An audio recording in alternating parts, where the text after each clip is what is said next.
साथियों, आज हम सिंप्लीफिकेशन से मोस्ट इम्पॉर्टेंट क्वेश्चन करने वाले हैं जो एग्ज़ाम में बहुत ज़्यादा बारी पूछ लिए जाते हैं। आपने इस प्रकार के क्वेश्चन बहुत बार एग्ज़ाम में देखे होंगे। तो देखो किस प्रकार से सॉल्व करना है आपको और कौन सी बेसिक मिस्टेकों को नहीं करना है इस प्रकार के क्वेश्चन को सॉल्व करते हुए, उसको भी हम देखने वाले हैं। तो आपको ध्यानपूर्वक पूरी वीडियो देखनी है और क्वेश्चन को पहले खुद से ज़रूर अटैम्प्ट करना। अगर आपसे नहीं सॉल्व हो पाता है तो उसके बाद आप मेरा आंसर देख सकते हैं और मेरा लॉजिक भी देख सकते हैं। ठीक है, तो यहाँ पर हमें पूरा इक्वेशन दे रखा है और इसको हमें किस प्रकार से सॉल्व करना है उसे समझना होगा। तो यहाँ पर हम स्टेप बाय स्टेप इसको सॉल्व करने वाले हैं और जो ब्रैकेट में लिखी हुई वैल्यूज़ हैं उनको भी सॉल्व करेंगे। तो सबसे पहले हम इसको यहाँ से स्टार्ट करने वाले हैं। 25 जमा 8 डिवाइडेड बाई 2 लिखा हुआ है, तो 2 से 8 को काटेंगे 4 आ जाएगा। 25 के अंदर 4 को ऐड कर देंगे तो ये 29 हो जाएगा। उसके बाद माइनस दे रखा है और ब्रैकेट लगा रखा है तो ब्रैकेट लगा लेंगे। उसके बाद 16 लिखा है तो 16 को हम ऐसे ही लिख लेंगे प्लस ब्रैकेट। अब यहाँ पे आपको ध्यान देना होगा क्योंकि ऑफ लिखा हुआ है और डिवाइड लिखा हुआ है, तो सबसे पहले हम ऑफ को सॉल्व करेंगे और 14 ऑफ लिखा हुआ है उसको हम चेंज कर लेंगे मल्टीप्लाई में, तो हो जाएगा 7 और जो डिवाइड है वो इसके नीचे चला जाएगा, तो ये हो जाएगा कुछ इस प्रकार से। ठीक है, तो यहाँ पे अगर आप देखोगे 14 से 14 कट जाएगा, हमारे पास 7 बच जाएगा। उसके बाद माइनस ब्रैकेट, अब इसको सॉल्व कर लेंगे तो 18 डिवाइडेड बाय 12। अब जो ये ऑफ लिखा है ये कन्वर्ट हो जाएगा मल्टीप्लाई में 1/2 ब्रैकेट का होल ब्रैकेट यहाँ पे हम लगा देंगे। तो अगर आप यहाँ पे देखोगे 2 से 12 कटेगा 6 पर और 6 डिवाइड में जाएगा तो 6 से 18 कट जाएगा 3 पर।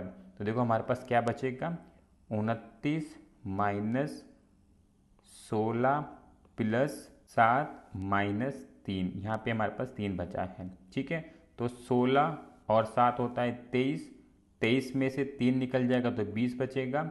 29 में से 20 को निकाल देंगे तो हमारे पास 9 आ जाएगा। ऑप्शन सी वाला यहाँ पे राइट आंसर बन जाएगा।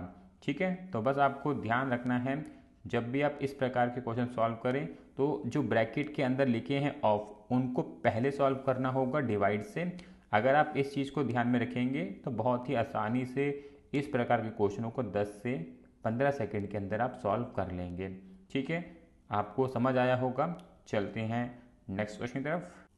साथियों, नेक्स्ट क्वेश्चन है और इसको भी देखो किस प्रकार से हम सॉल्व करने वाले हैं। यहाँ पर अगर आप देखोगे स्टार्टिंग में 25 को डिवाइड करना है 10 से, तो 25 को मैं डिवाइड करूँगा 10 से तो मुझे क्या मिलेगा 2.5 यहाँ से निकल आएगा माइनस। अब इस ब्रैकेट को अगर मैं सॉल्व करूँ तो देखो क्या होगा, यहाँ पे कुछ भी नहीं कट रहा है तो इसको हम आपस में मल्टीप्लाई कर लेंगे और क्या मिलेगा 7/12।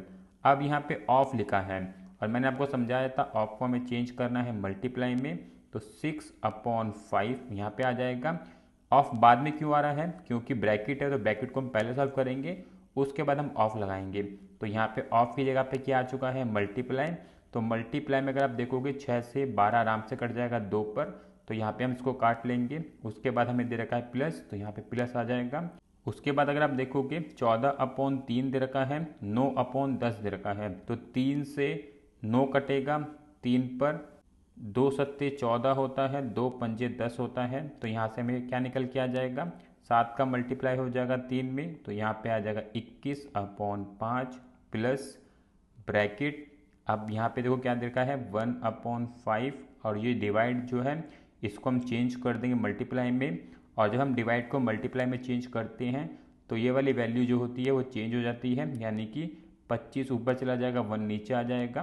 तो यहाँ पर क्या होगा 5 से 25 कटेगा तो 5 आ जाएगा।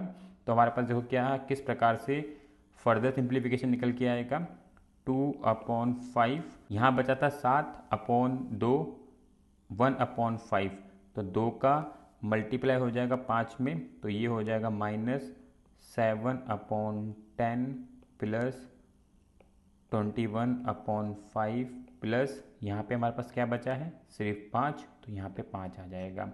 उसके बाद हम इसको फर्दर सिंप्लीफाई करेंगे तो 2.5 माइनस 10 को 7 में डिवाइड कर दूंगा तो यहाँ पे आ जाएगा 0.7 प्लस 5 को 21 से डिवाइड कर दूंगा तो ये आ जाएगा 4.2 प्लस 5।